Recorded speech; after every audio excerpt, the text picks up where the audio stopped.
HP के सभी exam के लिए हमारे पास क्रैश कोर्स अवेलेबल है। फुल सिलेबस कवर होगा, written notes, PDF, MCQ, mock paper, all test series 10 से 15 साल पुरानी आपको दी जाती है। डेली ऑनलाइन टेस्ट होते हैं टॉपिक वाइज, हफ्ते भर में जो पढ़ा होता है उसके बाद आपका वीकली टेस्ट होता है, सेल्फ टेस्ट होते हैं, मंथली टेस्ट होते हैं। एचपीजी के Indian polity, geography, current affairs, GK, English, math के वीडियो लेक्चर सब कुछ कवर होता है। ज्यादा जानकारी के लिए हमसे कॉन्टैक्ट करें, पूछे हमसे क्रैश कोर्स में और क्या क्या रहेगा और कैसे ज्वाइन करना है।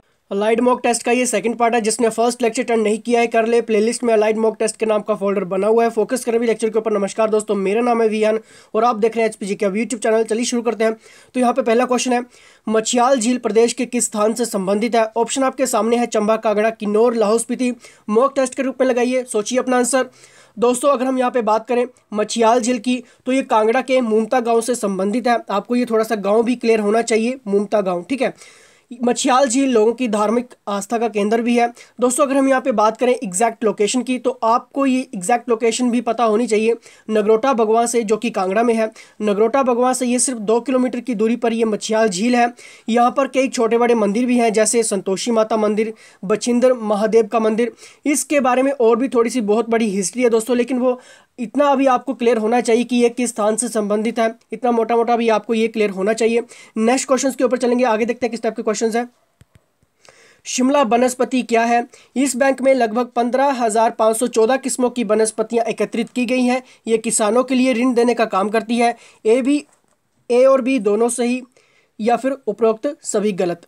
अगर दोस्तों हम यहाँ पे बात करें शिमला वनस्पति बैंक की तो विश्व के 58 देशों की वनस्पतियों का एक जोन जो कि शिमला में है।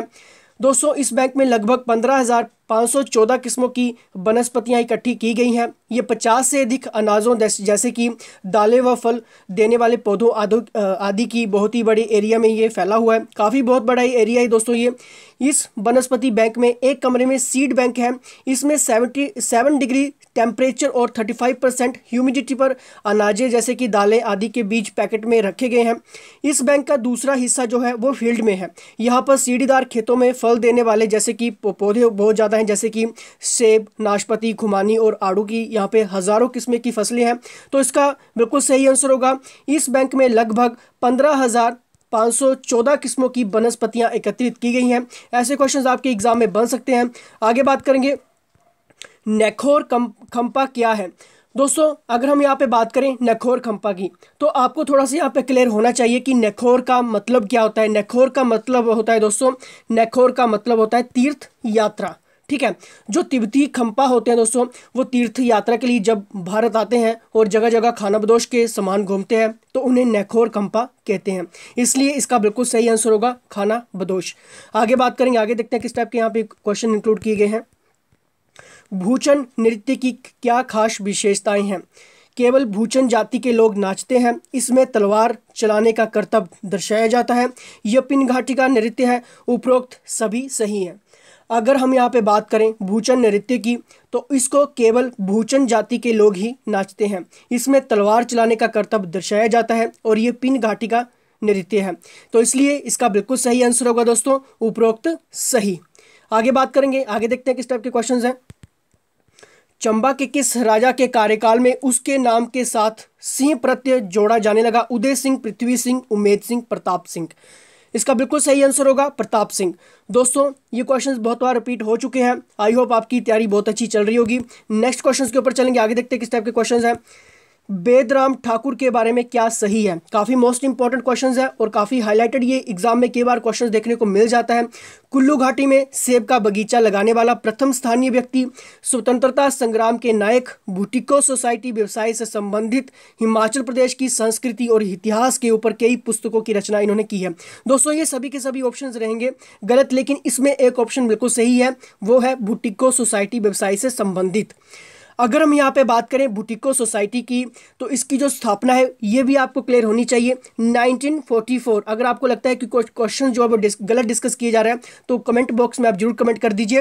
1944 में स्थापित बुटिको सोसाइटी और कुल्लू शॉल व बुनकर व्यवसाय को नई ऊंचाइयों तक ले जाने का इनका महत्वपूर्ण योगदान रहा है। किसका अभी बात कर रहे थे दोस्तों हम?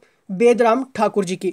तो उसी के बारे में, उसी शख्सियत के बारे में यहाँ पे बात की जा रही है दोस्तों। इन्होंने बुटिको सोसाइटी को जो आपका विलेज लेवल होता है दोस्तों, उन्होंने इंटरनेशनल लेवल तक इस व्यवसाय को पहुंचा दिया। काफ़ी फेमस पर्सनैलिटीज़ रही हैं दोस्तों ये। आगे बात करेंगे, आगे देखते हैं। सिद्धसेन ने किसे अपने पिता के रखेल पुत्र को अपना वजीर नियुक्त किया था? काफ़ी मोस्ट इंपॉर्टेंट क्वेश्चन है। मियाँ जीपू, मियाँ बीरू, मियाँ हैरबा या मियाँ जीत? अगर हम यहाँ पे बात करें दोस्तों सिद्धसेन की, तो सिद्धसेन को मंडी के राजाओं में एक योग्य शासक और योद्धा माना जाता है। उसने बंगाल, सुकेत और कुल्लू के क्षेत्रों को हथियाकर अपनी सीमाओं को बढ़ाया। जब वह गद्दी पर बैठा तो उसने अपने पिता के रखेल पुत्र मियाँ जीपू को अपने वजीर नियुक्त किया। तो इसका बिल्कुल सही आंसर होगा ऑप्शन ए, मियाँ जीपू। नेक्स्ट क्वेश्चन के ऊपर चलेंगे, आगे देखते हैं। 1857 ईस्वी की महान क्रांति के दौरान बुशेर राज्य का शासक कौन था जिसने ब्रिटिशरों के विरुद्ध क्रांति में हिस्सा लिया? राजा मोहिंद्रपाल, राजा उगेर सिंह, राजा शमशेर सिंह, राजा राम सिंह? तो क्वेश्चन काफ़ी बार रिपीट हुआ है, इसका बिल्कुल सही आंसर होगा राजा शमशेर सिंह। दोस्तों 1857 ईस्वी के विद्रोह में अंग्रेजों का साथ नहीं दिया था, किसने? राजा शमशेर सिंह ने। तो ऐसे क्वेश्चंस आपके एग्जाम में बन सकते हैं। आगे बात करेंगे, औषधीय पौधा रतन जोत कौन सी बीमारी की औषधि के निर्माण में प्रयोग किया जाता है? ऑप्शन आपके सामने है। आंखों की समस्या, बालों की समस्या, ए और बी दोनों, या फिर कोई नहीं। अगर हम यहाँ पे बात करें रतन जोत पौधे की, बहुत ही सुगंधित पौधा होता है ये, और ये आंखों की समस्या, बालों की समस्या दूर करने में प्रयोग किया जाता है। तो इसका बिल्कुल सही आंसर होगा ए और बी दोनों। नेक्स्ट क्वेश्चन के ऊपर चलेंगे। हिमालयन पिलग्रिमेज के लेखक कौन थे? Sagar Sharma, GD Khosla, Ram Rahul, B N Dattar? इसका सही आंसर होगा बी एन दत्तार। लेक्चर को लाइक कर दीजिए, सब्सक्राइब करके बेल आइकन को प्रेस कर लीजिए, क्योंकि ऐसी सीरीज सिर्फ आपको बैच पीजी की फ्री मिलती है। और बाकी के लिए नोटिफिकेशंस के लिए डिस्क्रिप्टिव चेक कर सकते हैं, वहाँ पे ऑप्शन ज्वाइन करने के बहुत सारी डिटेल दी गई है। तो इसी के साथ धन्यवाद।